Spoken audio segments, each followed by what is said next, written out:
Hello नमस्कार। देखिए, exam में क्लास 10 के बोर्ड एग्ज़ाम में इस टाइप का सवाल जो है आप लोगों से पूछ लिया जाता है, जिसमें आपको बोला जाएगा, एक ट्रायंगल दे दिया जाएगा, एक ट्रायंगल रहेगा और उसमें क्या रहेगा, कुछ कंडीशन लगा दिया जाएगा और इस टाइप का जो सवाल है वो आपसे बोर्ड एग्ज़ाम में पूछ लिया जाता है। ठीक है, देखिए सवाल किस टाइप से आता है और ये जो सवाल आता है ये हर बार पूछा जाता है, आप लोगों को ध्यान से समझना है। देखिए सवाल कैसे आता है, बोला जाएगा एक त्रिभुज ए बी सी, एक त्रिभुज है ए बी सी, बोला जाएगा एक त्रिभुज है ए बी सी जिसमें जो डी ई लाइन है, डी ई जो लाइन है वो पैरेलल है बी सी के, ये वाला बी सी के लाइन के ये क्या है, पैरेलल है डी ई। अब बोला जाएगा इसमें कि ए डी का मान है 1.5 सेंटीमीटर का, डी सी का मान है 3 सेंटीमीटर का, ए ई का मान है 1 सेंटीमीटर का, तो ए बी का मान क्या होगा। देखिए इस सवाल को कैसे बनाएंगे, ए डी का मान है 1.5 सेंटीमीटर और डी बी का मान है 3 सेंटीमीटर, यानी कि 1.5 से ये क्या हो गया है, दोगुना हो गया है 3 सेंटीमीटर का। तो ए ई का मान है 1 सेंटीमीटर का, तो ए बी का जो मान भी क्या हो जाएगा, ये दोगुना हो जाएगा, यानी कि 2 सेंटीमीटर इसका आंसर हो जाएगा। ठीक है, तो आपको इसमें ज़्यादा दिमाग नहीं लगाना। देखिए कि दुगुना हुआ है या 3 गुना हुआ है। देखिए यहाँ से नज़र आ रहा होगा कि 1.5 सेंटीमीटर से ये 3 सेंटीमीटर हो गया, यानी कि 2 गुना हो गया है।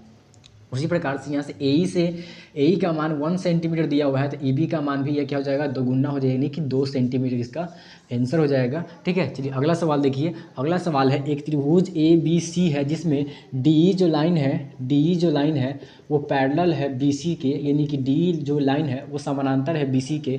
अब इसमें क्या बोला जा रहा है कि ए डी का मान नहीं पता है, और जबकि डी बी का मान जो है वो 7.2 सेंटीमीटर का दिया हुआ है, ए ई का जो मान है वो 1.8 सेंटीमीटर का दिया हुआ है और इसी का जो मान है वो 5.4 सेंटीमीटर का दिया हुआ है।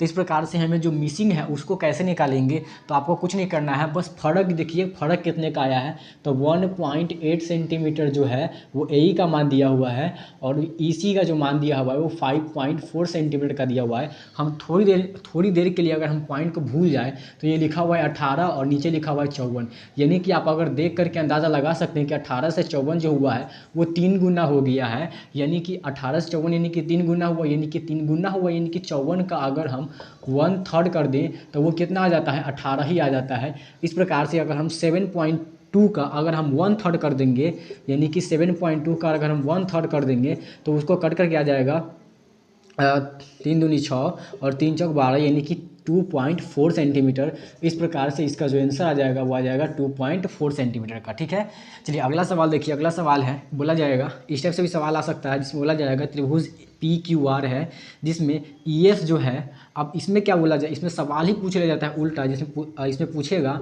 कि ई एफ जो है वो पैरेलल है क्यू आर के कि नहीं। मतलब कि इसमें क्या था, इसमें वो डिस्टेंस दिया हुआ रहता था, यानी कि ए डी का मान, डी सी का मान, ए ई का मान और ए बी का मान दिया हुआ रहता था और हमसे ये पूछा जाता है कि ये समानांतर है क्या ये नहीं, कंडीशन में यह दिया हुआ रहता था। लेकिन यहाँ पे क्या है, पी ई का मान, ई क्यू का मान, पी एफ का मान और ई आर का मान दिया हुआ रहेगा और हमसे ये पूछा जाएगा कि ई एफ जो है वो क्यू आर के पैरेलल है या नहीं, यानी कि समानांतर है कि नहीं।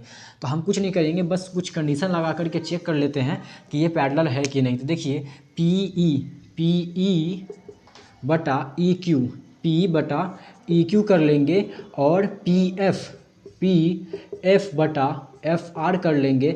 इतना करने के बाद हमें कुछ ना कुछ पता चल जाएगा। जैसे यहाँ पे 4 है और नीचे कितना है, 4.5 सेंटीमीटर का है और ये 8 है और ये 9 है।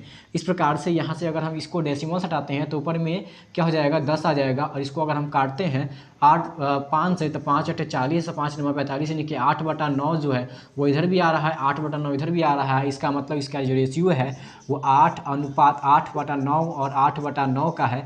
इस प्रकार से इसका ये जो है, ये जो लाइन है ई एफ, ये सही मायने में ई एफ जो है वो पी क्यू के, यानी कि क्यू आर के समानांतर है।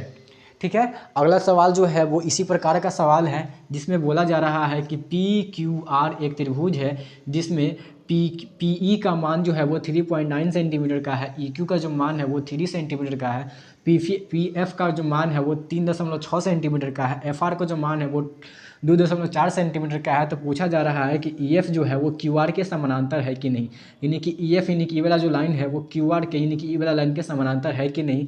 तो इसको हम जांच करने के लिए क्या करेंगे, इसका रेशियो चेक कर लेंगे कि 3.9 लिख देंगे और बटा में 3 लिख देंगे और बराबर का चिन्ह दे देंगे और 3.6 लिख देंगे और बटा में 2.4 लिख देंगे। इसको काटने पर अगर ये बराबर आ रहा है तब ये समानांतर होगा, नहीं तो नहीं होगा।